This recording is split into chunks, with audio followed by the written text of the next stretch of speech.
It's only entertainment.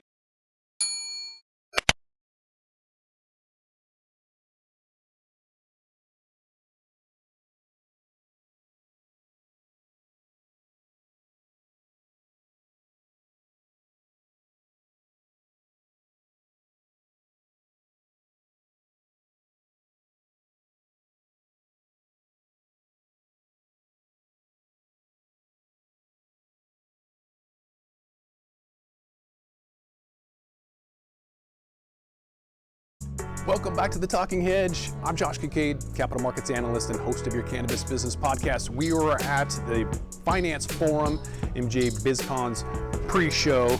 My guest right now, Anthony Coniglio. He is with NewLake Capital Partners. Anthony, thanks for being with us on the Talking Hedge. Thank you for having us here today. I appreciate it. NewLake Capital Partners. What is it? What do you do? Yeah, we're a REIT. We're a cannabis exclusive REIT. We're one of the largest owners of cannabis real estate in the country today.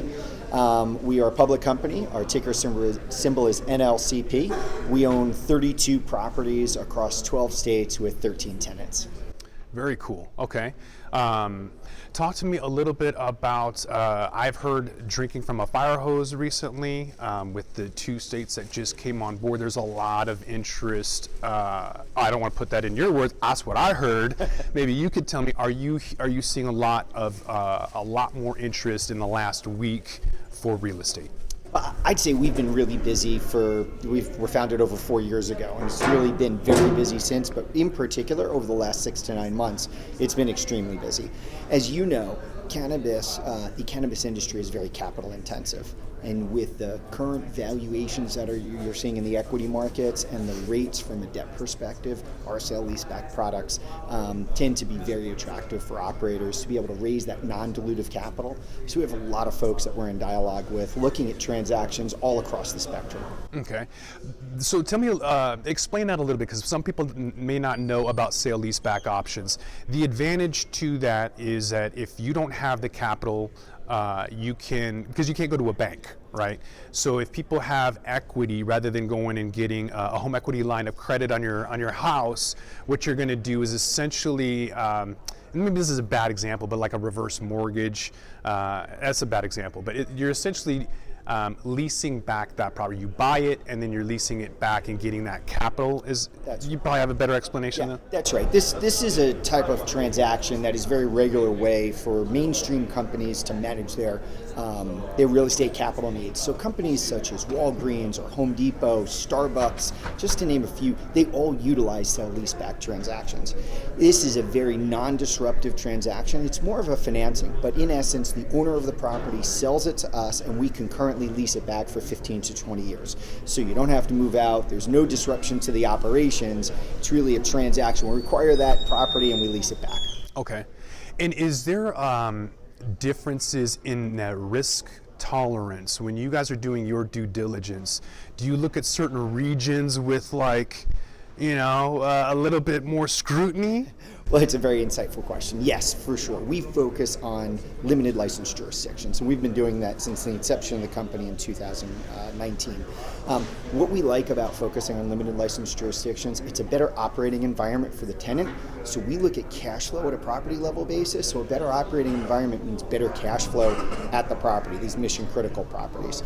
It also ensures that there's demand for that license. And in these limited license jurisdictions where you typically can't purchase alcohol at a supermarket, that license and the property are typically attached, sometimes legally, but many times just attached in terms of the license is provided to that address. Mm-hmm. And is there a difference on what the individual is doing with the facility? So a lot of these limited license states like Arizona, for example, are vertically integrated. And so the retail is the same company that is manufacturing and growing. Are you looking at the grow facility different than the retail facility, for example, when doing a sale-leaseback auction on those individual pieces of property. Absolutely. So we do have 16 dispensaries in our portfolio, as well as having 16 cultivation facilities. If you looked at it based on capital, though, over 90% of our capital is in cultivation facilities because it's a much larger, more capital-intensive building. When we underwrite that, we look at the dynamics, and again, back to cash flow. What kind of cash flow coverage is that dispensary generating? What kind of cash flow coverage is the cultivation facility generating? Is that party wholesale only, or to your point, are they vertically integrated? So when we look at the property, we'll underwrite it as dispensary or cultivation, but then when we underwrite the tenant, we're going to look, are they vertically integrated in the state, and what do their financials look like? Okay, so you're giving 90% of loans to the grow itself, but it's not separate from the license. So even though you're not necessarily giving the retail a loan, it would be backed by that if something, the collateral would be backed by all of the owner's property? I'll clarify, it's not a loan. We actually purchase the property. Okay. We own it. And so when we look at that company as a tenant, we're underwriting what's the credit quality of the tenant. Okay. Will they be in place to pay rent to us over the 15 to 20 year period of the lease? What is the risk? There doesn't seem like a whole lot of risk involved if that's the case. So, yeah, maybe explain the risk tolerance. So we underwrite three main aspects. We underwrite the real estate, we underwrite the tenant, we underwrite the jurisdiction. And your risk profile is really a mix of those three factors. So when you look at the tenant, what's the risk that that management team and that business plan will survive and be durable enough to be able to pay rent over the course of your lease agreement? The licensing jurisdiction, what's the likelihood that the licensing jurisdiction will provide the right operating environment for that tenant to be able to achieve all of their strategic objectives? And then of course we're underwriting the real estate. What's the likelihood that this real estate will be durable over the next 15 to 20 years in the cannabis ecosystem? But we also underwrite if ever it had to come out of a cannabis use and revert to a non-cannabis use. So we're looking at all those factors, and your risk profile is really different depending on who the operator is, where the property is, and what the use of the property is, whether it's cultivation or retail. A lot of REITs returns are fairly stable. Right now, cannabis is hot.